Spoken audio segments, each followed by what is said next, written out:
వేల మందిని ప్రొఫెషనల్స్ గా మార్చిన ఇనోమాటిక్స్ తో మీరు కూడా మీ డ్రీమ్ కెరియర్ ని ఇప్పుడే స్టార్ట్ చేయండి. ఐ డ్రీమ్ ప్రేక్షకులకు నమస్తే. ధర్మ వర్సెస్ కర్మ కార్యక్రమానికి స్వాగతం.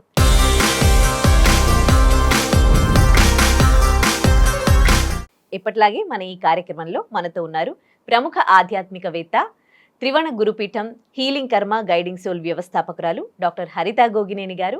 ఆధ్యాత్మికంగా మనకున్న డౌట్స్ అన్ని కూడా క్లారిఫై చేసుకుందాం. నమస్తే అండి. నమస్తే శ్రీ. ఎలా ఉన్నారు? బాగున్నాను. భగవంతుడికి పూజలు చేసే పద్ధతి ఏదైతే ఉందో, మనం టెంపుల్స్కి వెళ్తూ ఉంటాము ఆడవాళ్ళము, అలాగే ఇంట్లో పూజలు చేస్తూ ఉంటాం కదా.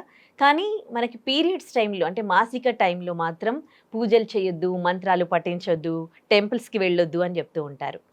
ఇది అధర్మమా లేక ఒక చిన్న అపోహ అంటారా? అంటే ధర్మం గురించి పక్కన పెడితే తల్లి, ఆ టైంలో శరీరంలోంచి మలిన రక్తం వెలువడుతుంది కాబట్టి కొంచెం పరిశుద్ధమైన ప్రదేశాలకి, పవిత్రమైన ప్లేసెస్కి వెళ్ళొద్దు అనేది మనకి వెనకటగా వస్తుంది. ఆ టైంలో మనకి కంఫర్ట్ ఉండదు, ఆ ప్రదేశానికి అంత పాజిటివిటీ ఉండదు. కాబట్టి ఆ టైంలో అవాయిడ్ చేస్తే మంచిది. పూజలైనా మంత్ర సాధనైనా కంపల్సరిగా ఏదైతే ఇంట్లో లేని నెలసరి టైం ఉంటుందో ఆ టైంలో అవాయిడ్ చేస్తే మంచిది.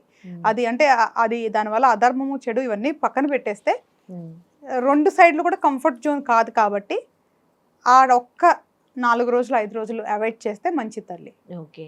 చాలా మంది మన చుట్టూ ఎంతో మంది ఉంటారు కదా, అందులో చాలా మంచి వాళ్ళు ఉంటారు, కొంతమంది అంత మంచి బుద్ధి కూడా ఉండని వాళ్ళు ఉంటారు. కానీ మంచివాళ్ళు చాలామంది చాలా కష్టపడుతూ ఉండడం చూసినప్పుడు భగవంతుడు అనేవాడు ఉన్నాడా? ఉంటే మరి అంటే చెడు చేయొద్దని భగవంతుడు చెప్తాడు. భగవంతుడు మనుషులకి ఇచ్చే మెసేజ్ ఏంటి? మంచిగా బతకండి, ఇతరులకు హాని చేయకండి అని. కానీ ఎంతోమంది మంచివాళ్ళు ఎంత మంచి పనులు చేస్తున్నా చాలా కష్టాలు పడుతూ ఉంటారు. మరి ఇదేంటి? ఇక్కడ శ్రీ ఎవరు దీన్ని డిఫైన్ చేస్తున్నారు వాళ్ళు మంచి వాళ్ళని? ఎవరు సర్టిఫికేట్ ఇచ్చుకుంటున్నారు అంటే నాకు అర్థం కాదు. చాలాసార్లు ఇదే ప్రశ్న అడుగుతారు. అంటే నాకు కూడా చాలామంది అడుగుతారు, మేము ఇంత మంచిగా ఉంటాం మాకెందుకు కష్టాలు అంటున్నారు కదా. అసలు వాళ్ళు మంచి వాళ్ళని సర్టిఫికేట్ ఎవరు ఇచ్చుకుంటున్నారు? అసలు మంచి అంటే అర్థం ఏంటి? అంటే దీనికి ఫస్ట్ ఎవరికి వాళ్ళు క్వశ్చన్ వేసుకోవాలి. నేను ప్రశ్నకి ఆన్సర్ చేసే ముందు ఫస్ట్ మనం మంచి అని మనకి మనం సర్టిఫికేట్ ఇచ్చుకుంటున్నామా? అంటే మంచి అంటే ఏంటి మన దృష్టిలో? అంటే మీరు పుట్టినప్పటి నుంచి ఇప్పుడు వరకు ఎవరికి హాని చేయలేదా? కలలో కానీ ఇలలో కానీ ఎవరికి హాని చేయలేదా? ధర్మాన్ని పాటించే వాళ్ళు ఉన్నారు కదా, వాళ్ళ గురించి తర్వాత మాట్లాడుకుందాం. ఇప్పుడు ఎవరైతే మనం మంచి అయ్యి మనకి ఎందుకు ఇలా వస్తుంది అన్నప్పుడు ఫస్ట్ వాళ్ళ గురించి ప్రశ్నించుకుందాం. మనం కూడా మంచి అని ఏ విధంగా నిర్ధారిస్తున్నాము? ధర్మబద్ధంగా ఉండటాన్నే మంచి అంటాం మనం, అధర్మం ఉండటాన్ని చెడు అంటాము. ఈ రెండు ఉన్నాయి తల్లి. పుట్టినప్పటి నుంచి ఎప్పుడు అసలు ఎవరిని బాధ పెట్టకుండా ఎవరు కూడా గౌతమ్ బుద్ధుల్లాగా అయితే ఉండలేరు కదా. అంటే చాలా మంది గొప్పోళ్ళు ఉదాహరణ చెప్తున్నాను, ఎందుకంటే గౌతమ్ బుద్ధుడు అంటే చాలా మందికి నోన్ కాబట్టి ఆ పేరు వాడుతున్నాను. ఇంకా చాలా మంది పేర్లు ఉన్నాయి కదా, అంటే తప్పు చేయకుండా ఎవరు ఉండరు కదా తల్లి. సో నేనేమంటానంటే దైవం కూడా చాలాసార్లు తప్పు చేస్తున్న పరిస్థితులు మన శాస్త్రాల్లో ఉన్నాయి. అది తప్పు అంటే అది కాదు, దాని కర్మలో ఒక పార్ట్. ఇప్పుడు ఏదైతే ఈ ఆత్మ ఉందో, ఇప్పుడు ఏదైతే ఈ శరీరంలో ఉందో, ఇప్పుడు ఈ శరీరంలోకి వచ్చాక అసలు తప్పు చేయకుండా ఉండుంటానంటావా? ఎక్కడో ఒకటి ఏదో ఒక తప్పు చేస్తాను కదా. తల్లిగా తప్పు చేయొచ్చు, చెల్లిగా తప్పు చేయొచ్చు, భార్యగా తప్పు చేయొచ్చు, స్నేహితురాలుగా తప్పు చేయొచ్చు, లేదా సమాజంలో ఒక బాధ్యత పౌరురాలుగా తప్పు చేయొచ్చు. ఎక్కడో ఎన్నోసార్లు తప్పులు చేయొచ్చు. ఎవరు కూడా మంచి అని ముద్రేసుకోవడానికి ఎవరికి అర్హత లేదు నాన్న. మనం మంచి అనాలంటే ఎక్స్ట్రీమ్. ఇంకా వాళ్ళు అంటే కల్లో కూడా ఎవరికి కూడా అన్యాయం చేయకుండా నిరంతరం ధర్మాన్ని కాపాడుతూ నిరంతరం ధర్మబద్ధంగా ఉండేవాళ్లే మంచివాళ్ళమ్మ.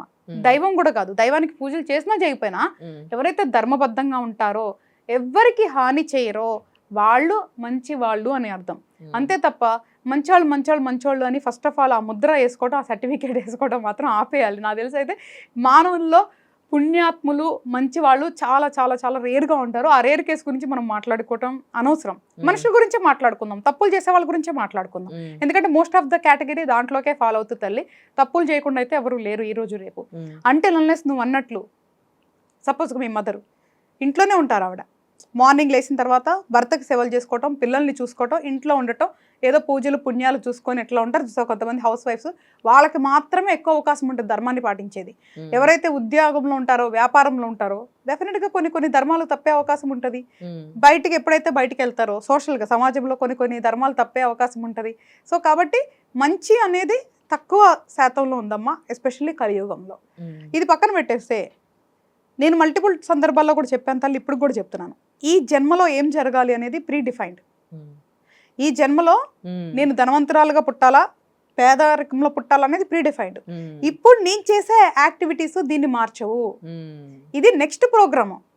ఇప్పుడు నాకు ఇచ్చిన ఈ అద్భుతమైన అవకాశాన్ని నేను వినియోగించుకుంటానా, దుర్వినియోగం చేసుకుంటానా అనే బట్టి నా మరు జన్మ కానీ ఈ జన్మ ఎండింగ్ కానీ నిర్ణయిస్తుంది. అంతే తప్ప ఇప్పుడు నేను బ్యాడ్ ఫెలోను కదా అని చెప్పి సడన్గా నా ధనం పోదు. అర్థమైంది? ఎందుకంటే నేను ధనవంతరాలుగా ఉండాలి అనేది నేను పూర్వ జన్మలో చేసుకున్న పుణ్యము, ఇంకో జన్మలో చేసుకున్న పుణ్యం వల్ల నేను ధనవంతరాలుగా ఉండాలని వచ్చింది. ఇప్పుడు అది ఎంతవరకు ఉంటుంది, ఎన్ని క్లాసుల తర్వాత అది బ్రేక్ అయింది అనేది అక్కడ ప్రోగ్రాము. సృష్టిని ప్రశ్నించడం అనవసరం అని నా ఉద్దేశం. అర్థం చేసుకోవాలి మనం ఏంటి, మనం ఎందుకు ఇలా పుట్టాం, మన కర్మ ఏంటి, మనం ఏం చేయాలి, మన పద్ధతులు ఏంటి, ఇది మాత్రమే ఫోకస్ చేయాలి. ఎప్పుడైతే నువ్వు వేరే వాళ్ళ గురించి ఆలోచిస్తున్నావంటే నీకు ఈర్ష్య ఉంది కదా, అప్పుడు ధర్మాన్ని ఎట్లా పాటిస్తావు, ఎలా మంచి. ఎప్పుడైతే ఆ మాట అంటున్నావో, నేను ఇంత మంచిగా ఉన్నా, ఇప్పుడు చల్లగా అడుగుతారు కదా, నువ్వు కాదు, నేను ఇంత మంచిగా ఉన్నా, నా కష్టాలు వస్తున్నాయి, వాడు తప్పు చేస్తున్నాడు, వాడు బాగున్నాడంటే అర్థం ఏంటి, నువ్వు ఈర్ష్యపడుతున్నావు కదా. ఎప్పుడైతే ధర్మం పాటిస్తారో, మంచి మనసు అంటే ఏంటో తెలుసా తల్లి, 10 మంది బాగుంటే చూసి ఆనందపడటం, అది మంచి గుణం అంటే. అరే వాడేంటి బాగున్నాడు, నేనేంటి బాగాలేదు అన్నప్పుడే ఫెయిల్ అయిపోయింది నీ వ్యక్తిత్వం. వ్యక్తిత్వం ఫెయిల్ అయిపోయింది. ఇంకా నువ్వు మంచిదనం ఏంటి, నువ్వు ఎంత ధర్మాన్ని పాటించినా నీ వ్యక్తిత్వం ఫెయిల్ అయిపోయింది కదా. సో ధర్మాన్ని పాటించడం పాటు మనకి వ్యక్తిత్వం కూడా ఉండాలి తల్లి. ఇప్పుడు సత్యహరిశ్చంద్రుడు అనే అతను ఒక మనకి అందరికి ఉదాహరణ. అబద్ధం ఆడకుండా ఉండడానికి ఎంత ఎక్స్ట్రీమ్కి వెళ్ళిపోయాడు అనేది అదో ఉదాహరణ. ఇవన్నీ కూడా మనం నేర్చుకోవడానికి ఒక లెసన్స్ తల్లి. అంటే ఇప్పుడు మనకు అట్లా ఉంటారా, ఇప్పుడు కష్టం కదా కలియుగంలో. నేను అందుకే ఏమంటున్నానంటే, ఎదుటి వాళ్ళు ఎలా ఉన్నారు, మనకే ఎందుకు కష్టాలు వస్తున్నాయి అనేది రాంగ్ కాన్సెప్ట్. దయచేసి అర్థం చేసుకోండి. మనం ఆల్రెడీ చేసుకున్న దానికి కాను ఇప్పుడు మనం అనుభవిస్తున్నాము. ఇప్పుడు మేల్కొనండి, ఇప్పుడు మంచిగా ఉండండి. నెక్స్ట్ మిమ్మల్ని చూసి, నెక్స్ట్ జన్మ మిమ్మల్ని చూసి వేరే వాళ్ళు బాధపడతారు. సో ఇప్పుడు మీరు వేరే వాళ్ళు చూసుకుని బాధపడద్దు.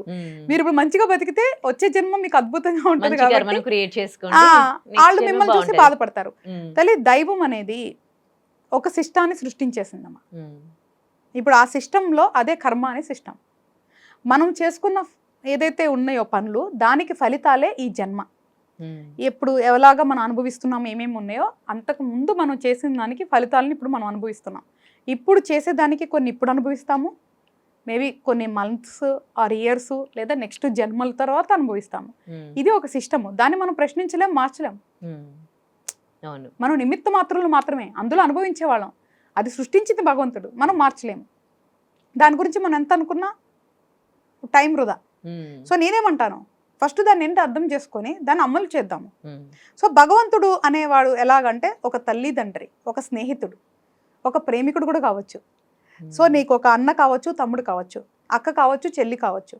సో నీకు ఒక బంధం లాగా భగవంతుడు.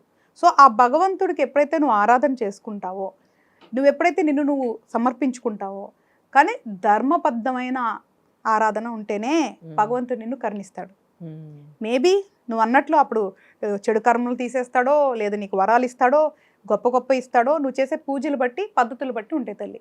ఓకే, అంటే భగవంతుడు అంటే గుళ్ళల్లో, ఇంట్లలో, మందిరాలలోనే ఉంటాడా, లేకపోతే మన మానసిక మన శరీరంలో ఉంటాడు, మన ఆత్మలో ఉంటాడా? చాలా మంది అంటుంటారు మనలోనే భగవంతుడు ఉంటారు అని. సో భగవంతుడు ఎక్కడ ఉంటాడు అసలు? మనకి ఒకటి ఉంది కదా తల్లి, మనకి విష్ణుది ఒక దాంట్లో ఉంటుంది, ఇందు లేడు అందందు గలడని సందేహము వలదు, ఎందెందు ఎతికినా అందెందు గలడు అని. సో భగవంతుడు ఎక్కడైనా ఉండొచ్చు తల్లి. సృష్టి భగవంతుడు అయి ఉండొచ్చు, విశ్వం అంతా భగవంతుడు అయి ఉండొచ్చు, భగవంతుడు ఒక రూపం ఉండొచ్చు, రూపం లేకపోయి ఉండొచ్చు, శక్తి భగవంతుడు అయి ఉండొచ్చు, మనం చూసే గాలి, నీరు, ఆకాశం, పంచభూతాలు భగవంతుడు అయి ఉండొచ్చు. మనుషుల్లో కూడా భగవంతుడు రూపం అంటాము. అండ్ నువ్వన్నా ఏదైతే ఆత్మ ఉందో కదా, ఏదైతే భగవంతుడు అని తెలుసుకోవడానికే హైయెస్ట్ స్టేజ్ అనమాట. అది తెలుసుకున్నప్పుడే మనకి మోక్షం అనేది వస్తుంది. ఇప్పుడు గుళ్ళల్లో కానీ అమ్మ వీటిలో ఏంటంటే ప్రాణ ప్రతిష్ఠ చేస్తారు. అంటే గుడిలో మనకి ఒక చాలా ఎనర్జీస్ని క్రియేట్ చేసేసి యంత్రాల ద్వారా, మంత్రాల ద్వారా ఒక శక్తిని అక్కడికి సమకూరుస్తారు. ఒక అన్ని చోట్ల శక్తి ఉండదు కదా తల్లి భూమిలో. సో మనం ఏదైతే టెంపుల్స్ అని మాట్లాడుకుంటున్నామో అక్కడ ఒక శక్తిని సమకూరుస్తారు, ఒక పాజిటివ్ ఎనర్జీని. సో ఆ శక్తిని సమకూర్చి ఏదైతే భగవంతుడు విగ్రహం పెడతారో దాంట్లోకి భగవంతుని ప్రాణ ప్రతిష్ఠ చేస్తారు. దట్ ఈస్ మోర్ పవర్ఫుల్, అంటే ఇంకా పవర్ వస్తుంది అనమాట. సో భగవంతుడిని ఎప్పుడైతే ప్రాణప్రతిష్ఠ చేస్తామో అక్కడ భగవంతుడు కొలువుంటాడు అని అర్థం. సో అక్కడ మనం నిరంతరం పూజలు అవన్నీ జరగటం వల్ల అక్కడ ఒక శక్తి ఉత్పన్నం అవుతూ ఉంటుందమ్మా. ఆ శక్తి ఉన్న ప్రదేశంలో మన సమయం వెచ్చించటం వల్ల మనకి మన శరీరంలోకి ఆ పాజిటివ్ ఎనర్జీ అనేది వెళ్తూ ఉంటుంది. అందుకే దేవాలయాలు ఎంత ప్రశాంతంగా, ఎంత శుభ్రంగా, ఎంత ప్రశాంతంగా ఉంటే మనకు అంత శక్తి వస్తుంది అనమాట. ఇంట్లో కూడా నువ్వు అదే వాతావరణం క్రియేట్ చేసుకోవచ్చమ్మా, అంత శక్తి కాకపోయినా, ఎందుకంటే ఆ యంత్రాలు స్థిర ప్రతిష్టలు మనకు అవ్వవు కాబట్టి. ఈవెన్ మన ఇంట్లో కూడా చిన్న భగవంతుడికి చిన్న ప్రదేశం పెట్టుకొని అక్కడ నీ ఇష్టదైవాన్ని పెట్టుకొని నువ్వు కూడా ప్రాణప్రతిష్ఠ చేసుకొని నీకు తోచిన పద్ధతిలో కూడా నిత్యం పూజలు అవి చేసుకుంటూ కూడా నువ్వు శక్తిని ఇంట్లో కూడా నువ్వు తెచ్చుకోవచ్చమ్మా. ఎక్కడైనా పూజించుకోవచ్చు. కాకపోతే ఏంటంటే మనకి సర్వాంతర్యామి కదా అని మనం ఏమి చేయకుండా ఉండలేం కాబట్టి మనకి అందులో ఏంటి, మనకి విగ్రహారాధన అనేది బాగా అలవాటు కాబట్టి మన మైండ్ సెట్ బట్టి. ఇప్పుడు జనరల్గా విగ్రహారాధన లేకుండా చేసే మతాలు కూడా ఉన్నాయి తల్లి. మనకి విగ్రహారాధన అనేది మనకు అలవాటు కాబట్టి ఆ శక్తి రూపాలని విగ్రహం కానీ పటం రూపంలో కానీ చూసి చేయటం వల్ల మనకి ఒక అనుబంధం పెరుగుతుంది, మనకు ఒక ధైర్యం వస్తుంది. సో ఆ ధైర్యమే దైవం అంటా నేను. ఎప్పుడు దైవాన్ని ఒక ధైర్యంగా చూడాలి తప్ప ఒక బిజినెస్ టూల్ లాగా చూడకూడదు. నేను నీకు పూజ చేశా కదా, నువ్వు నాకు ఇవ్వు, నీకు కొబ్బరికాయ కొట్టా కదా, నీకు పళ్ళు పెట్టా కదా, నీకు ఎవరిది పెడుతున్నావు, ఎక్కడి నుంచి తీసుకొచ్చి పెడుతున్నావు, ఎవరు నువ్వు, సృష్టించిందే ఆయన, ఆయనకు నువ్వు ఇచ్చేదేంది కాదు కదా. సో ఆ మూర్ఖత్వం వదలాలి, మనిషికి అదే అహంకారం అనమాట. కాబట్టి తల్లి మనం ఒక ఇంట్లో ఒక ప్రదేశం కానీ గుళ్ళో ఒక ప్రదేశం కానీ పెట్టి పూజ చేసుకోవడం అనేది మన ఆనవాయితీ పద్ధతులు కాబట్టి అదే సిస్టమ్ మనం ఫాలో అవ్వచ్చు. బట్ దైవం ఎక్కడన్నా ఉండొచ్చు, అది మనం చూసే దాన్ని బట్టి అర్థం చేసుకునే దాన్ని బట్టి ఉంటుంది. దేవుడు అనేవాడు ఒక్కడే అంటారు, అందరికీ ఈ ప్రపంచానికి ఒక్కడే భగవంతుడు అంటారు. కానీ మన హిందూ ధర్మంలో కోటి దేవతలు అంటారు, ముక్కోటి దేవతలు అని అంటారు కదా. ముక్కోటి దేవతలు అంటే 3 కోట్ల మంది దేవతలు. సో ఇంతమంది దేవతలు అంటే దేవుణ్ణి ఒక రూపంలో కొలిచాలా, లేకపోతే ఇంతమంది దేవతల రూపంలో, అంటే ఇంట్లో ప్రతి ఇంట్లో కూడా ఒక 4-5 దేవతల ఫోటోలతో మనం పూజిస్తూ ఉంటాం కదా. సో ఏంటి అసలు ఇది అని అమ్మ. ఇప్పుడు నీకు వచ్చిన తర్వాత ఫస్ట్ నీకు తల్లిదండ్రులు తెలుస్తారు, తర్వాత నీ తోబట్టులు తెలుస్తారు, తర్వాత నువ్వు స్కూల్కి వెళ్తావు, బయటకు వెళ్తావు, నీకు స్నేహితులు వస్తూ ఉంటారు, నీకు పాఠాలు నేర్పే గురువులు ఉంటారు, నీకు పక్కింటోళ్ళు ఉంటారు, తర్వాత బాబాయిలు, పిన్నులు, అత్తలు, మామలు, అమ్మమ్మలు, తాతయ్యలు, నాయనమ్మలు, తాతలు, ఇట్లా నీ కుటుంబమే ఇంతమంది ఉన్నప్పుడు దేవుళ్ళకి కుటుంబాలు ఉండవా? ఎవరైతే మేజర్ సృష్టికర్త ఉన్నారో వాళ్ళకు కూడా కుటుంబాల నుంచి వచ్చిన వాళ్ళు అయి ఉండొచ్చు కదా వీళ్ళంతా. ఇలా అంటే దేవతల పైన అవహేళన చేసిన సందర్భాలు కూడా ఉన్నాయి కొంతమంది. అంటే అది మూర్ఖులు, అంటే అదే చెప్తుంది, అది మూర్ఖత్వం. అంటే దేవుణ్ణే కమెంట్ చేస్తున్నారంటే ఇంకా వాళ్ళ ఎక్స్ట్రీమిస్టులు అనమాట. ఇంకా వాళ్ళ గురించి మనం మాట్లాడుకోవడం వేస్ట్. అమ్మ, మానవులు సామాన్యులమే, కానీ మనం ఒక సాధన చేస్తే శక్తివంతంగా మారచ్చు. First number 1.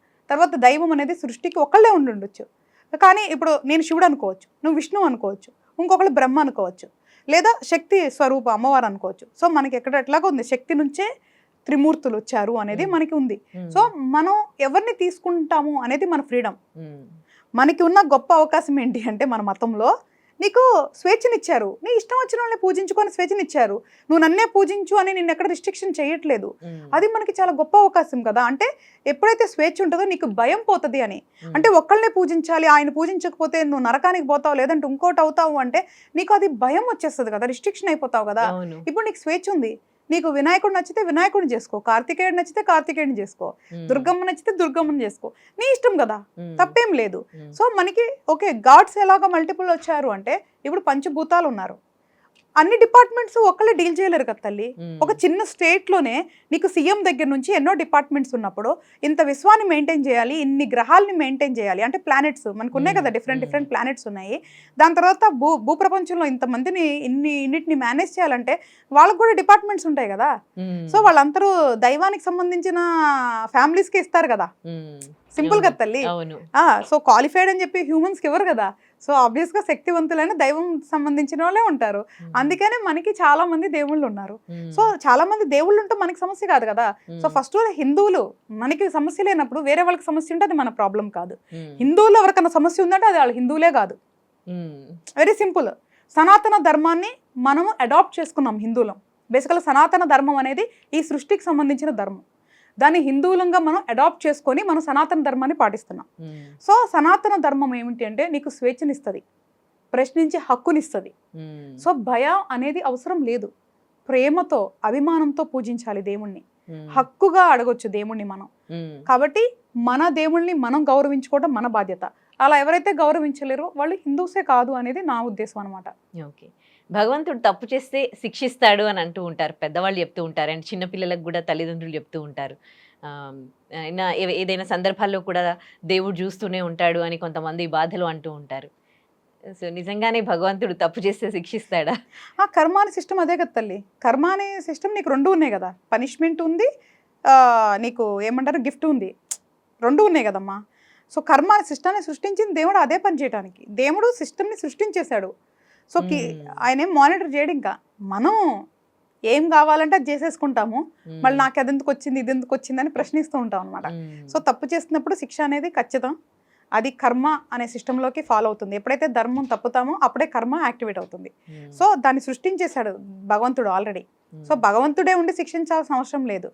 సిస్టమ్ శిక్షిస్తుంది. ఇప్పుడు ఏదైతే ఉంది, ఇప్పుడు చాలా మంది తప్పు చేస్తారమ్మా. పోలీసులు ఉంటారు మనకి సిస్టము. ఏదైనా తప్పు చేశామని చెప్పి కేసు ఫైల్ చేస్తే వాళ్ళు ఫైండ్ అవుట్ చేస్తారు. దాని తర్వాత కోర్ట్ అని ఉంటుంది, అక్కడ శిక్ష పడిద్ది. Okay, it could be slow process, but there is a system to do it కదా. అలాగే ఇక్కడ కూడా భగవంతుడు అనే ఆయన సిస్టమ్ సృష్టించేశాడు. మనం తప్పు చేసినప్పుడు ఎప్పుడైతే అధర్మాన్ని తప్పుతామో కర్మ అనే దాంట్లోకి ఫాలో అయిపోయి మనం చేసిన దానికి తగ్గట్టుగా ఫలితాలు అనేది తిరిగి వస్తుంది అనమాట. సో తప్పు చేసిన వాళ్ళకి ప్రతి ఒక్కరికి శిక్ష అనుభవించాల్సిందే. ఇందులో ఎటువంటి ఏమంటారు అంటే ఇంకా డౌట్ పడాల్సిన, సందేహం పడాల్సిన అయితే అవసరం లేదు. ఇదైతే ఖచ్చితం. ఏదో ఊరికే చదువుకోనో ఏదో చెప్పట్లేదు. నేను చిన్నప్పటి నుంచి నేను చేసిన అధ్యయనం కానీ, నేను చేసిన రీసెర్చ్లో కానీ, అలాగా ప్రాక్టికల్గా నేను చూసిన చాలా ఎగ్జాంపుల్స్లో నాకు అర్థమైన విషయం అది. సో తప్పు చేసిన ప్రతి ఒక్కరు, తప్పు అంటే ఏంటి అంటే ధర్మాన్ని బ్రేక్ చేయటం అంటే అధర్మం. అప్పుడే కర్మ యాక్టివేట్ అవుతుంది. సో నా దృష్టిలో నేను మంచి అనుకోవచ్చు, నీ దృష్టిలో తప్పు అవ్వచ్చు. మన ఇద్దరు ఏమనుకుంటున్నాం అని కాదు, కాలం ధర్మం ఏమనుకుంటుంది అనేది ముఖ్యం. కరెక్ట్. అంటే భక్తిని మీరు ఎట్లా డిఫైన్ చేస్తారు? కొంతమందికి భక్తి ఉండదు, అంటే భగవంతుని అంటే భయంతో కొలుస్తున్నట్టుగా ఆ ఫీల్ ఉంటుంది. కొంతమంది ఇట్లా భక్తి పారవశ్యంలో మునిగిపోతూ ఉంటారు కొన్ని టెంపుల్స్కి వెళ్ళినప్పుడు. సో ఆ భక్తి కూడా భగవంతుడు ఇచ్చిందే కదా. సో భక్తి లేని వాళ్ళు కూడా వాళ్ళు హ్యాపీగా లైఫ్ని లీడ్ చేస్తారు కదా. ఏదైతే మనం దైవం అని మాట్లాడుకుంటామన్నా, దైవాన్ని ఎప్పుడూ కూడా ఒక ధైర్యం లాగా, ఒక బంధం లాగా చూడాలి. భయం లాగా అసలు చూడకూడదు. అదే మన ధర్మంలో ఉన్న గొప్ప విషయం అనమాట. ఎప్పుడైతే నువ్వు ఒక ఆప్యాయతతో ప్రేమతో చూస్తావో అదే బంధం దైవానికి మనకి మధ్య ఏర్పడుతుంది. అంటే అది నువ్వు పూజ ద్వారా చేస్తావా, మాట్లాడటం ద్వారా చేస్తావా, లేదా మంత్రసాధన ద్వారా చేస్తావా అనేది మనం ఎంచుకునే మార్గం బట్టి ఉంటుంది. కానీ ఫస్ట్ ఇక్కడ అర్థం చేసుకోవాల్సింది ఏంటి అంటే, నువ్వు పూజించినా పూజించుకున్నా ఎప్పుడైతే నువ్వు ధర్మం పాటిస్తావో వాళ్ళ దగ్గర దైవం ఉన్నట్లే. నువ్వు అంటే ఒకవేళ నువ్వు ఏతిష్టి కూడా అనుకో, నువ్వు అసలుకి నీకు దేవుడు అంటే నమ్మకం లేదు, కానీ నువ్వు ధర్మాన్ని పాటిస్తున్నావంటే దైవానుగ్రహం నీకు ఉన్నట్లే. ఫస్ట్ మనం గుర్తుంచుకోవాల్సింది ఏంటంటే, నువ్వు పూజలు చేస్తున్నావా, లేదు అంటే పెద్ద పెద్ద యాగాలు చేస్తున్నావా, లేదా దానాలు చేస్తున్నావా, లేదా దేవుడు గుళ్ళు కట్టిస్తున్నావా, విగ్రహాలు నువ్వు ఏదైనా ప్రతిష్ఠిస్తున్నావా, అన్నదానాలు చేస్తున్నావా, ధర్మాలు చేస్తున్నావా, ఏమి చేస్తున్నావు అనే దానికంటే ముందు నీ ఉద్దేశం ఏంటి అనేది ఫస్ట్ ముఖ్యం నాన్న. రెండోది నువ్వు ధర్మం పాటిస్తున్నావా లేదా అనేది ముఖ్యం. నువ్వు ధర్మం పాటించకుండా ఏమి చేసినా వృధా. ఇది ఫస్ట్ అర్థం చేసుకోవాలి మానవులు. ఎప్పుడైతే ధర్మం పాటిస్తావో నువ్వు ఏం చేసినా చేయకపోయినా దైవం నీతో ఉంటుంది. ఈవెన్ భగవద్గీతలో కృష్ణుడు కూడా అదే చెప్పాడు, ఎవరైతే ధర్మం పాటిస్తారో వాళ్ళతో నేను ఉంటాను అని. ఈశ్వరుడు కూడా ఎప్పుడు కూడా అదే చెప్పాడు ధర్మం గురించి. సో నువ్వు అటు ఎవ్వరు చూసినా దేవుళ్ళు ఎప్పుడు కూడా నిన్ను ధర్మాన్ని పాటించమన్నారు. ఎప్పుడైతే ధర్మం పాటిస్తారో వాళ్ళతో దైవం ఉంటారు. భగవద్గీత ఇండైరెక్ట్గా అదే చెప్తుంది నీకు. ఎప్పుడైనా కృష్ణుడు పాండవులతోనే ఉన్నారు, కౌరవులతో లేరు. ఎందుకంటే ఎక్కడో ఒకటి వాళ్ళ సైడ్ చిన్న అధర్మం ఉంది. ఎప్పుడైతే ధర్మం ఉంటుందో దైవం ఆటోమేటిక్గా ఉంటుంది. వాళ్ళు ఏం స్పెషల్గా చేయలేదు కదా కృష్ణుడిని మనం గెలుచుకోవడానికి. వాళ్ళు ఏం పెద్ద పెద్ద పూజలు యాగాలు చేసి కృష్ణుడిని గెలుచుకోవాలా. వాళ్ళ మనస్తత్వంతో, వాళ్ళ వ్యక్తిత్వంతో, వాళ్ళ ధర్మంతో గెలుచుకున్నారు. అలాగే మానవులు మనం కూడా మన వ్యక్తిత్వంతో, మన మనసుతో, మన పద్ధతులతో దైవాన్ని మనం గెలుచుకోవాలి. అలా గెలుచుకోవాలంటే ఫస్ట్ నియమం ధర్మాన్ని పాటించాలి. రెండోది మనకి ఒక మంచి వ్యక్తిత్వం ఉండాలి. వ్యక్తిత్వం అంటే ఏంటో చెప్పా కదా, ఇతరులను చూసి అసూయ పడకూడదు, ఎవరిని చూసి బాధపడకూడదు, అన్నెసరిగా ఆవేశాలు కోపాలు ఉండకూడదు, ఎవరికి ఏమి హాని చేయకూడదు, తెలిసి ఎవరిని బాధ పెట్టకూడదు. ఇది వ్యక్తిత్వం అంటే. అర్థమైంది కదా తల్లి? ఏదైతే మానవ ధర్మాలు ఉన్నాయో అట్లన్నిటినీ పాటించాలి. అప్పుడు నువ్వు పూజ చేసినా చెప్పినా దైవం అనేది నీకు తోడుగా ఉంటుంది. ఎప్పుడైతే ధర్మాన్ని పాటిస్తావో అప్పుడు నీ పూజలు మంత్ర సాధన ఎక్కువ ఫలితాన్ని ఇస్తాయి. మనని నెక్స్ట్ లెవెల్కి తీసుకెళ్ళటానికి ఉపయోగపడతాయి. తర్వాత ఇందాక నువ్వు అన్నట్లు ఎప్పుడైతే భయం ఉందో అక్కడ దైవం కానీ పూజ కానీ లేదంటే భక్తి కానీ లేదమ్మా. భక్తిలో ఎప్పుడు భయం ఉండదమ్మా, హక్కు ఉంటుంది. అందుకే నువ్వు చూడు, మనకి శ్రీరామదాసు కానీ వీళ్ళందరూ కూడా దేవుణ్ణి ఎప్పుడైనా ప్రశ్నించారు, ధైర్యంగా ప్రశ్నించగలరు. నువ్వు ఇందాకన్నావు చూసావా, తెలియని ఒక రకమైన ఆరాధనలో ఉంటారు. మీరాబాయి ఒక తెలియని ఆరాధనలోకి వెళ్ళిపోతారు కదా, అది వాళ్ళకి న్యాచురల్గా వస్తాము మన కనెక్షన్. ఎవరో ఫోర్స్ఫుల్గా తీసుకురారు. ఇప్పుడు నువ్వు ఉన్నావు తల్లి, మీ అమ్మ శివుడికి పూజిస్తుంటే మేబీ ఆవిడ నీకు ఆ దేవుడిని పరిచయం చేసినప్పుడు నువ్వు మొదట అదే దేవుడికి పూజ చేసుకుంటూ రావచ్చు. కానీ నీకు వచ్చినప్పుడు నీకు వేరే దేవుడు నచ్చి ఉండొచ్చు, నువ్వు వేరే దేవుడితో కనెక్ట్ అయి ఉండొచ్చు. అర్థమైంది కదా తల్లి? అప్పుడు ఆ దేవుడితో నీకు అనుబంధం ఎక్కువ ఉండొచ్చు. మన మనసుకు తెలుస్తుందమ్మా, మనకి ఏ దేవుడు ఇష్టం అనేది మన మనసుకు తెలుస్తుంది. ఆ దైవంతో దైవారాధన వల్ల మనకి వాళ్ళకి మధ్య అనుబంధం పెరుగుతుంది. ఇప్పుడు మన ఇద్దరం ఉన్నాం, మన ఇద్దరం స్నేహితులం. మనం తరచూ కలుస్తూ ఉండి చక్కగా మాట్లాడుకుంటూ ఉండి కొంత సమయం మనం కలిసి స్పెండ్ చేస్తున్నప్పుడే మన ఇద్దరి మధ్య బంధం పెరుగుతుంది. ఎప్పుడో ఒకసారి కలిసినప్పుడు ఎక్కువ ఎమోషన్ ఉండదు కదా. అలాగే దైవంతో కూడా నువ్వెంత దగ్గరగా ఉండి నువ్వెంత సమయం మనం కనుక స్పెండ్ చేస్తామో దైవానికి మనకి మధ్య అనుబంధం ఏర్పడేదానికి అవకాశం ఉంటుంది తల్లి. కానీ ఎట్ ఎనీ కాస్ట్ అన్నీ నువ్వేం చేసినా అల్టిమేట్లీ ధర్మాన్ని పాటించాలి. ధర్మాన్ని పాటించుకుంటే నువ్వు అది చేశాను ఇది చేశానంటే చెల్లదు. ఎప్పుడు దైవంతో ఎట్లా అనిపించాలంటే, ఇప్పుడు నేను ఉన్నాను తల్లి, నేను చాలా దేవుళ్ళని పూజిస్తూ ఉంటాను కదా, నేను అల్టిమేట్లీ నేను శివుడి బిడ్డనే ఫస్ట్ అనుకుంటాను. దాని తర్వాత నేను అందరి దేవుళ్ళకి ఆరాధన చేస్తూ ఉంటాను కదా, నాకు ఎమోషన్ అందరి మీద ఉంటుంది. అంటే అన్ని దేవుళ్ళ మీద అంతే ఎమోషన్ ఉంటుంది. ఇప్పుడు మనం ఉన్నాం తల్లి, మనకి తల్లిదండ్రుల మీద ఎమోషన్ ఉంటుంది. ఇందాక నీకు ఎగ్జాంపుల్ చెప్పా కదా, అక్క చెల్లెల మీద ఉంటుంది, స్నేహితుల మీద ఉంటుంది. అందరికి మనమే ఇంతమందికి ఎమోషన్ పెంచుతున్నాం కదా.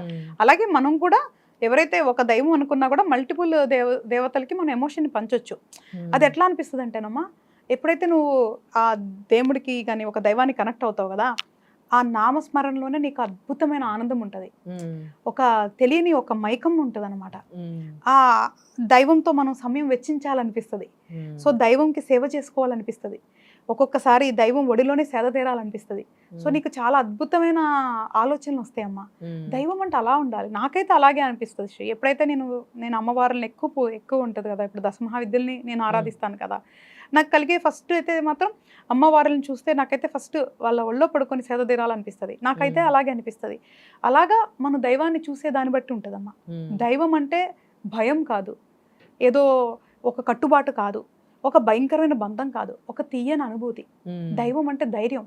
అసలు అంటే నువ్వు ఎప్పుడైతే ఒక దైవారాధన చేస్తావో ఆ దైవం నీతో ఉంది అని అనిపిస్తుందో ఆ ధైర్యం వేరు. ఎక్కడ ధర్మం తప్పాల్సిన అవసరం లేదు తల్లి. మంచిగా బతకాలి అంటే ధర్మం తప్పాల్సిన అవసరమే లేదు. ధర్మాన్ని పాటిస్తూ కూడా చాలా అద్భుతంగా బతకొచ్చు. ఎందుకంటే అప్పుడు నీకు దైవం తోడుంటది కాబట్టి. ఎప్పుడైతే ఈ సృష్టి కర్త ఎవరైతే ఈ సృష్టిని నడిపిస్తారో ఆ దైవం నీతో ఉన్నప్పుడు ఇంకెందుకమ్మా అసలు మనం భయపడాలి? ఓకే, మీరు ధర్మాన్ని ఫాలో అవుతే చాలు భగవంతుని పూజించినట్టే ఆరాధించినట్టే అంటున్నారు కదా, మరి అలాంటప్పుడు ఈ పూజా విధానాలు ఇవన్నీ ఎందుకు పెట్టారు? కొబ్బరికాయ, హారతి కర్పూరాలు, ఈ ఊదులు అవి ఎక్కించడాలు, ఈ పూజా విధానం అనేది ఎందుకు వచ్చింది హిందూ ధర్మంలో? అమ్మా ఇప్పుడు అవి సైంటిఫిక్ పద్ధతులు ఉన్నాయమ్మ. మన దాంట్లో ప్రతి దానికి ఒక సైంటిఫిక్ పద్ధతి ఉంది. రోజు ఇంట్లో దీపం పెడితే పాజిటివ్ ఎనర్జీ.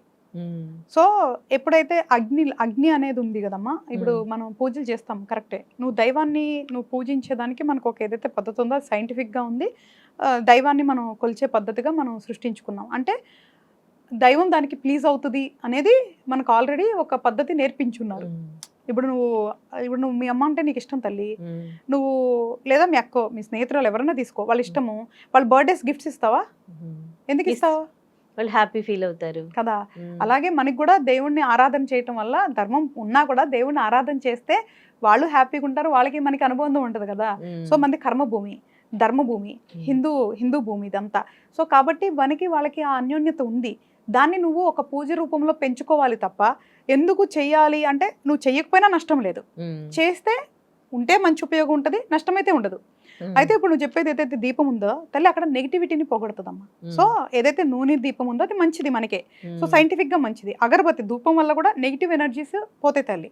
సో మనం చేసే ప్రతి ఒక్క పని అంటే శుచి శుభ్రత. మనం పూజ చేసేటప్పుడు పండగలప్పుడు మొత్తం క్లీన్ చేస్తాం, వీడప్పుడు చేసినా చేయపోయినా. అంటే ఏంటి, ఏదో ఒక క్లాస్ పెట్టకపోతే మనుషులు చెయ్యరు నాన్న, మనం అంతా చాలా లేజీగా ఉండిపోతాం. సో ఒక పద్ధతి, ఒక సాంప్రదాయం పెట్టుకుంటే అట్లా అన్నా సరే మనం కొన్ని పనులు చేస్తాం.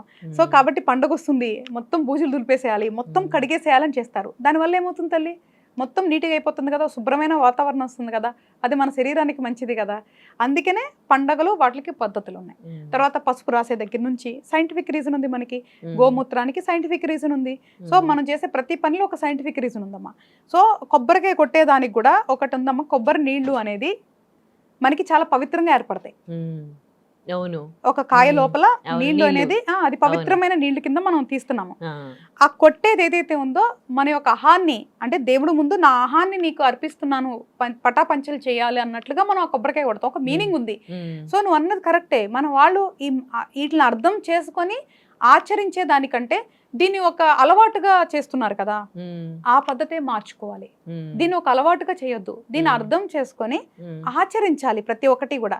మనం దండం పెడతాం కదా వంగి, ఎందుకంటే మనిషి చాలా అహంకారి.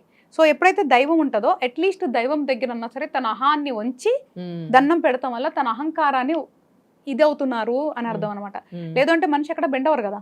సో ఇవన్నీ కూడా మనకి ఎట్లా ఉంటుందంటే తల్లి, మైండ్ ఫిజికల్గా ఒక సైంటిఫిక్ రీజన్తో కూడున్న పద్ధతులు మని.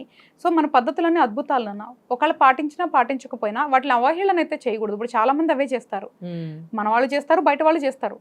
నేనేమంటున్నానంటే నీకు ఇష్టమైతే చేయి, లేకపోతే లేదు. కానీ మన పద్ధతులు మనమే గౌరవించుకోకపోతే ఇంకెవరు గౌరవిస్తారు? ఎందుకంటే ఇది చెప్తున్నాను కదా, ఇది మన భూమి. ఈ భూమిలో దైవాలు తిరిగాయి, ఎంతో గొప్ప గొప్ప చరిత్రలు ఉన్నాయి, ఎంతో గొప్ప గొప్ప శాస్త్రాలు పుట్టాయి ఈ భూమిలోంచి. అసలు ఎంతో అద్భుతాలు జరిగినాయి. ఈ భూమిలో పుట్టిన మనం ఎంత అద్భుతం, అంటే ఎంత అదృష్టం ఉంటే పుడతాం తల్లి. ఇక్కడ పుట్టా తల్లి మనం ఏవేమో చేసేది. సో కాబట్టి మన దాంట్లో ప్రతి ఒక్క దానికి ఒక రీజన్ ఉందమ్మా. సో ప్రతిదీ మన ఋషులు అనేవాళ్ళు మనకి శాస్త్రవేత్తలాగా తల్లి. సో వాళ్ళు కనిపెట్టిన పద్ధతులు మనం ఆచరిస్తున్నాము.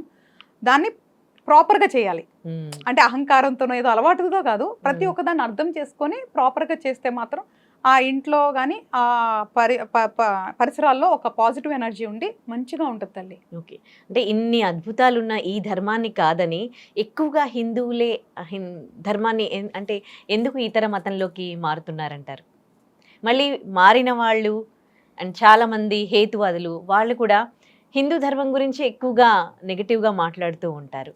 అండ్ మతం మారినాక ఇంకా హేట్రిట్ పెంచుకుంటారు. దీని గురించి ఎక్కువ అవహేళనగా మాట్లాడడం, తిట్టడం అవి చేస్తూ ఉంటారు. ఎందుకు కేవలం హిందూ ధర్మంలో పుట్టిన వాళ్ళే ఎక్కువగా ఇలాంటివి చేస్తున్నారంటారు? అంటే మనం ఇండియాలో అందరూ హిందూ ధర్మం ఎక్కువ ఉంటారు కాబట్టి మనకి వాళ్ళు తెలుసు కాబట్టి వాళ్ళే మారుతున్నాం అనుకుంటున్నారు. బేసికల్గా మనం వేరే దేశాల్లో పుట్టలేదు కదా తల్లి, వేరే దేశంలో హిందువులు లేరు కదా, ఇక్కడే కదా ఎక్కువ హిందువులు ఉన్నారు. సో ఇక్కడ వాళ్ళు మారుతున్నారంటే హిందువులే కదా మారుతున్నారు. సో హిందువులే ఎక్కువ మారుతాం కాదు, హిందువులు మారుతున్నారు బేసికల్గా ఇక్కడ. మరి ఫారినర్స్ వచ్చి మనల్ని కృష్ణుడిని వాళ్ళని పూజిస్తున్నారు కదా, పూజిస్తున్నారు అంటే వాళ్ళు కూడా కన్వర్ట్ అవుతున్నారు కదా.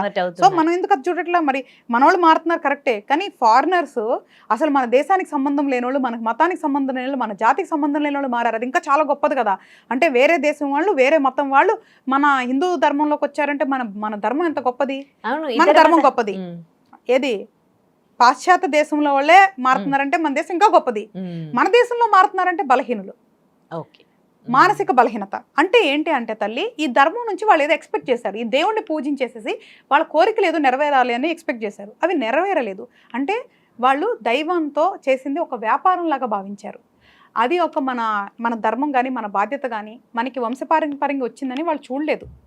అంటే దైవం అంటే ఒక వ్యాపారం అనుకున్నారు. వాళ్ళు అనుకున్నది ఏదో జరగలేదు, అసంతృప్తి పొందారు.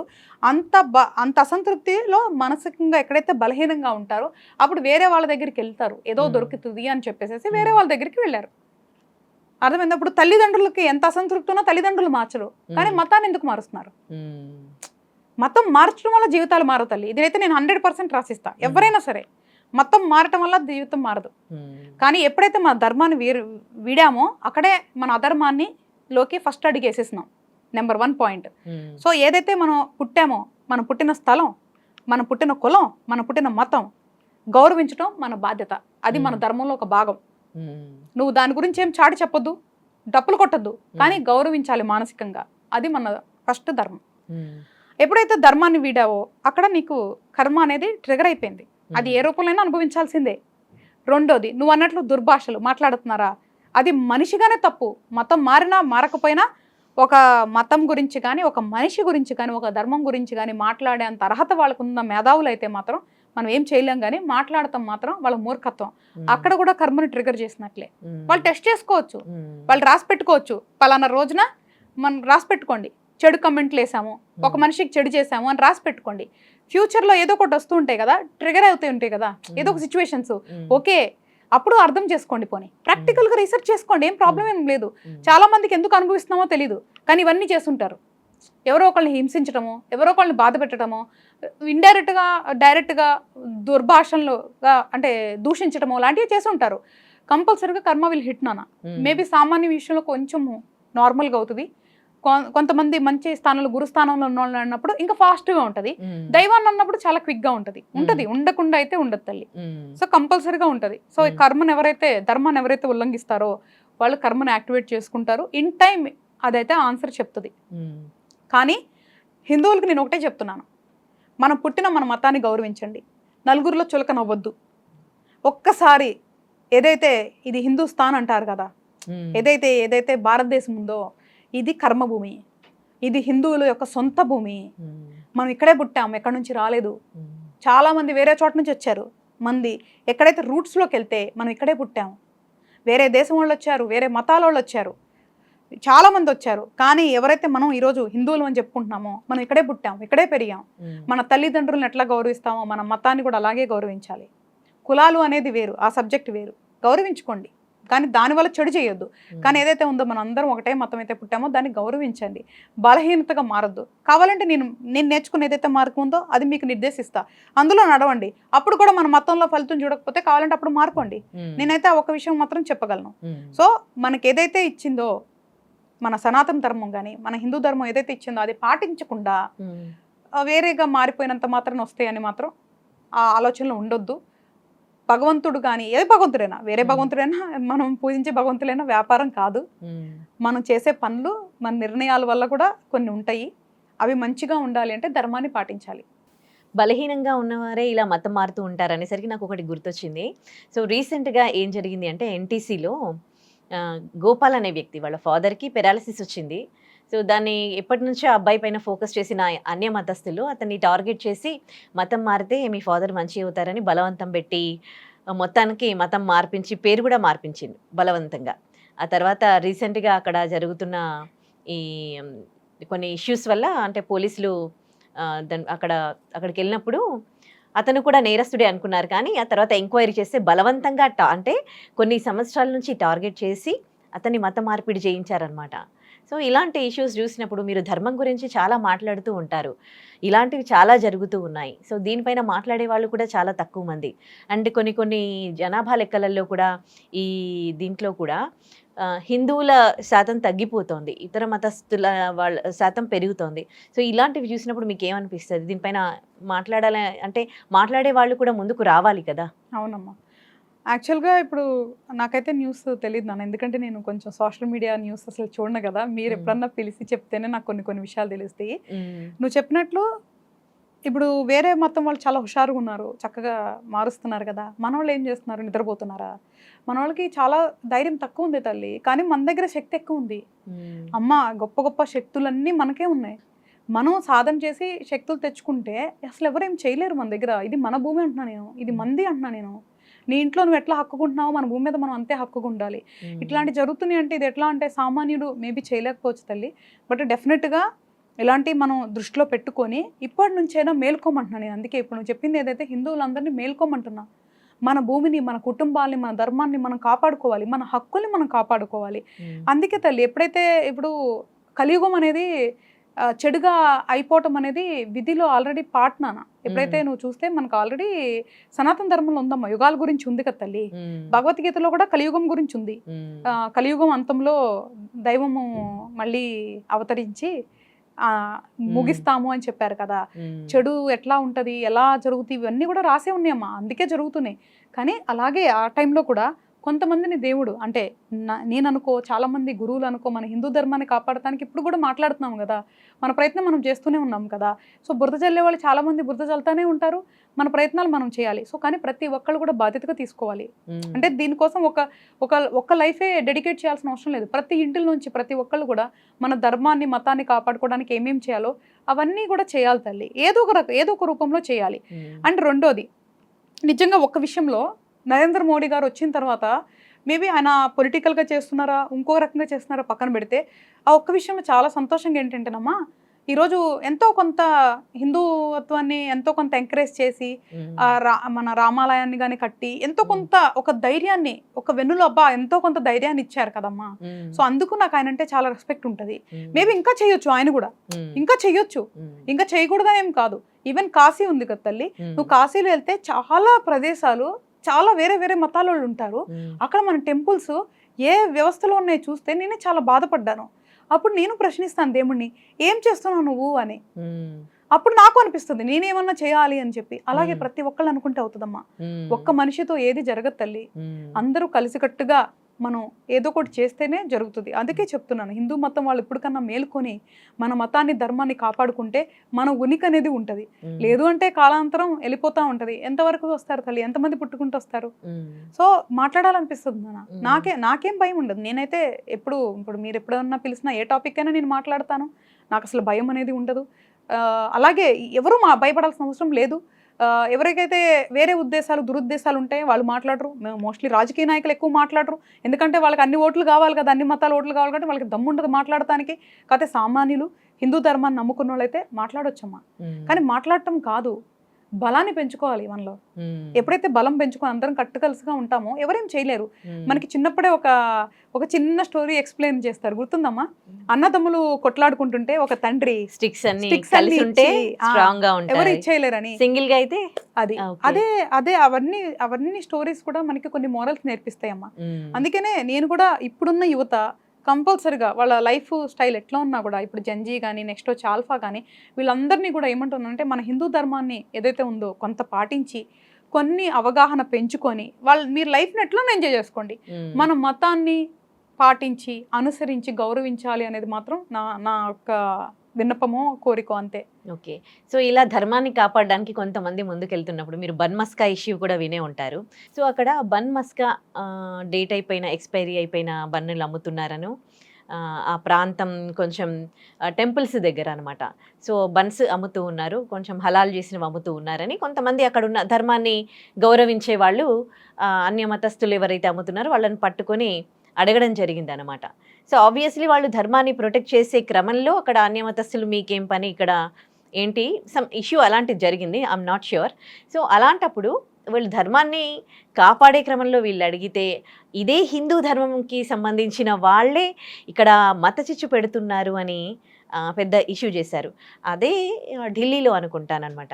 సో అనుకోకుండా ఒక చిన్న బేబీతో కలర్ ఒక అన్యమతస్థులపై పడేసరికి వాళ్ళంతా ఫ్యామిలీ మెంబర్స్ అందరూ కూడా అంటే కావాలనే రంగులు వేశారని వెళ్ళి వాళ్ళ రిలేటివ్ని ఒకరిని కొట్టి చంపేశారనమాట.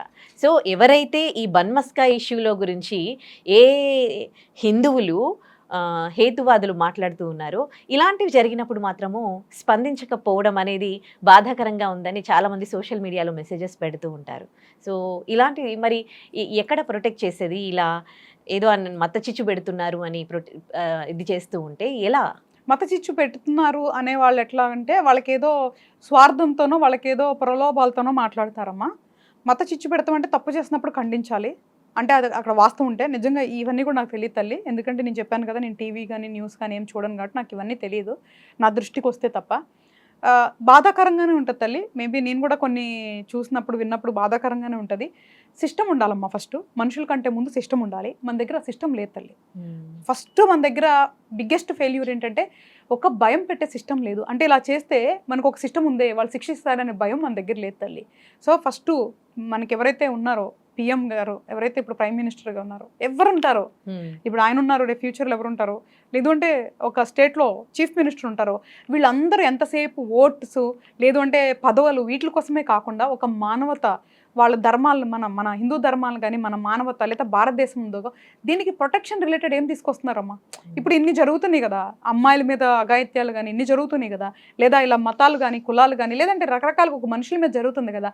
అంటే హింస అమ్మ, మతం ఇట్లన్నిటి గురించి పక్కన పెడతాలి. ఎవరు బాధించే హక్కు కానీ, ఒకరిని చంపే హక్కు కానీ, హింసించే హక్కు కానీ లేదు కదా. ఎందుకు చేస్తున్నారు అంటే మనుషులు మృగాల్లాగా మారుతున్నారు, మానవత్వం చచ్చిపోతుంది. ఫస్ట్ మనం మేల్కోవాల్సిన దీంట్లో మతం అనేది సెకండరీ వస్తుంది తల్లి. ఫస్ట్ మానవత్వం ఏది అన్నా, ఆ మనిషి నిజంగా మానవత్వం ఉన్నోళ్ళు అయితే అలాంటి పనులు చేయరు తల్లి. ఇప్పుడు నార్మల్గా కూడా కొట్టుకొని చచ్చిపోయేవాళ్ళు ఉన్నారు, మతం గురించే కాదు, ఉట్టుట్టుగా చంపేసుకుంటున్నారు. ఉట్టిట్టుగా చాలా జరుగుతున్నాయి తల్లి, అవును. చాలా వరస్ట్గా జరుగుతున్నాయి. సిస్టమ్ ఏది జరిగితే ఆ కేసులు పెట్టుకొని వాళ్ళకి బ్రైబ్స్ ఇచ్చుకొని కోర్టులకు వెళ్ళి జరిగే న్యాయం ఎప్పుడు వస్తుంది తల్లి? ఈ సిస్టాన్ని మార్చలేరా నిజంగా? ఒక బీయింగ్ ఏ ప్రైమ్ మినిస్టర్ కానీ లేదంటే స్టేట్లో ఉన్న చీఫ్ మినిస్టర్స్ కానీ వాళ్ళు ఏం చేయలేరా? వాళ్ళకి ఎన్ని రైట్స్ ఉంటాయి, ఎందుకు చేయట్లేదు? వాళ్ళకి కావాల్సింది పదవులు, డబ్బులు. మనుషులు సెక్యూరిటీ, సేఫ్టీలు కాదు. వీళ్ళు కూడా అంతే, ఓటుకి నోటు, డబ్బులు ఇస్తే చాలు, వాళ్ళ కులమలం అయితే చాలు వేసేస్తారు. ఎవరికి అవసరం లేదు. మీ ఇంట్లో కూడా ఆడపిల్లలు ఉన్నారు కదా, ఆడపిల్లలకి ప్రొటెక్షన్ చేసే సిస్టమ్ తీసుకొచ్చే వాళ్ళు కానీ, ఎడ్యుకేటెడ్ పీపుల్ కానీ, వచ్చే ధనాన్ని ప్రజలకు ఉపయోగించే మనుషుల్ని కానీ, నాయకులను కానీ, గవర్నమెంట్ని కానీ ఎందుకు ఎంచుకోవట్లేదు? So people deserve this. ఇక్కడ మనం ఆలోచించాల్సింది, ఇట్లాంటి జరిగినప్పుడు వేరే మతం వాళ్ళు అట్లా చేస్తున్నారు అంటే మనకి ఎలాంటి నాయకులు ఎంచుకున్నాం, ఎలాంటి సిస్టమ్ ఉంది అనేది కూడా చూడాలి తల్లి.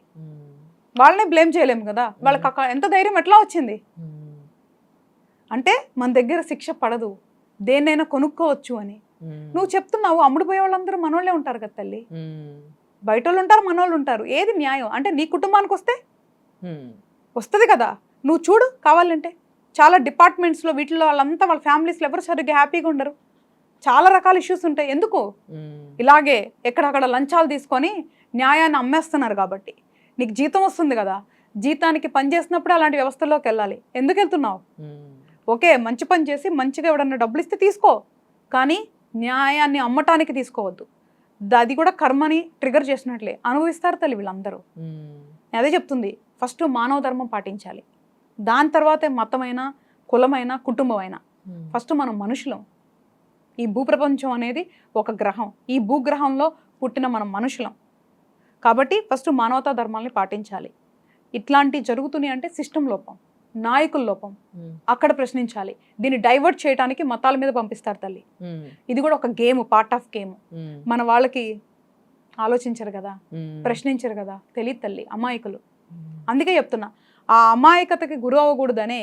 ఈవెన్ నేను జ్యోతిష శాస్త్రంలో కూడా ఏంటి అనేది ముందే నీట్గా స్టేట్మెంట్స్ ఇస్తాను తల్లి. ఎక్కడ మోసాలొద్దు, మాయలొద్దు, మంత్రాలొద్దు. ఏదైతే ఉందో ప్రాక్టికల్గా అర్థం చేసుకొని నడవాలి. అందుకనే ఫస్ట్ మనం మానవ ధర్మాలు పాటించాలి, మన మతాన్ని మనం కాపాడుకోవాలి తల్లి. ఇర్రెస్పెక్ట్ ఆఫ్ మతం మనిషిగా నుంచోవాలి తల్లి. మనిషి అంటే ఫస్ట్ మనిషి. ఏదైనా ఆపద వచ్చినప్పుడు ఏ మతం వాళ్ళైనా నుంచోవాల్సిందే. కానీ పాపులేషన్ పెరుగుతుంది, అర్థం చేసుకోవాలి మన వాళ్ళు కూడా. ఇది వేకప్ కాల్. ఎందుకంటే చాలా చాలా చాలా చాలా ఏమంటారు, జనరేషన్స్లో వాళ్ళకి ఎక్కువ పాపులేషన్ క్రియేట్ చేసుకుంటున్నారు. సో మన వాళ్ళు ఇప్పుడు ఒకటి చాలే, ఒకళ్ళు చాలే, ఒకళ్ళకే చాలే అనే దాంట్లో ఉన్నారు. సో మన దగ్గర ఏమవుతుందంటే హిందూ ఏదైతే ఉన్నారో వాళ్ళంతా తగ్గిపోతూ ఉన్నారు. సో నాకు తెలిసి ఫ్యూచర్లో మళ్ళీ టేక్ ఓవర్ అవ్వచ్చు.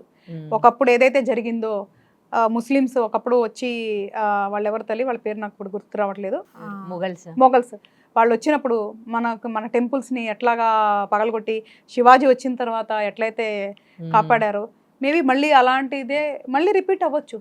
ఎందుకు అవ్వదు? చూస్తున్నాం కదా, ఎంత నువ్వే అన్నావు పాపులేషన్ పర్సంటేజ్ మారితే మళ్ళీ అలా అవ్వచ్చు. బానిసలాగా బతకడం మనకు కొత్త ఏం కాదు కదా తల్లి, బతకని అలవాటు పడతారు, ఏముంది. రైట్, చూద్దాం ఎలాంటి మార్పులు వస్తాయో. హిందువులు ఇప్పటికైనా మేల్కోవాలని కోరుకుందాం. థ్యాంక్ యూ సో మచ్, చాలా డౌట్స్ క్లారిఫై ఇచ్చారు. Thank you. సో ఆధ్యాత్మికంగా మీకు కూడా ఏమైనా డౌట్స్ ఉంటే మీరు అడగాలని అనుకుంటే కమెంట్లో మెన్షన్ చేయండి.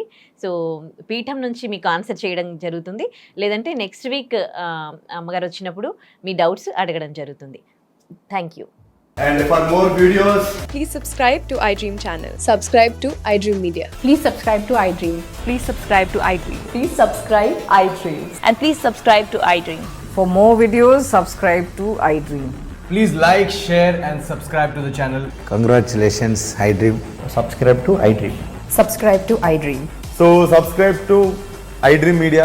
iDream team అందరికి huge congratulations. Please subscribe iDream Media. Please subscribe to iDream. Subscribe iDream. Please subscribe to iDream. iDream అంటే నా కళల ఛానల్ను సబ్స్క్రైబ్ చేసుకున్న నోరు తిరుగుతలేదు, మీరైతే గంట గుర్తు కొట్టండి. For more such videos, please subscribe to iDream. Subscribe to iDream. Please subscribe to iDream. Please subscribe iDream Media. Please do subscribe to iDream. Please subscribe to iDream Media. For best entertainment and information, please subscribe iDream. And don't forget to subscribe to iDream.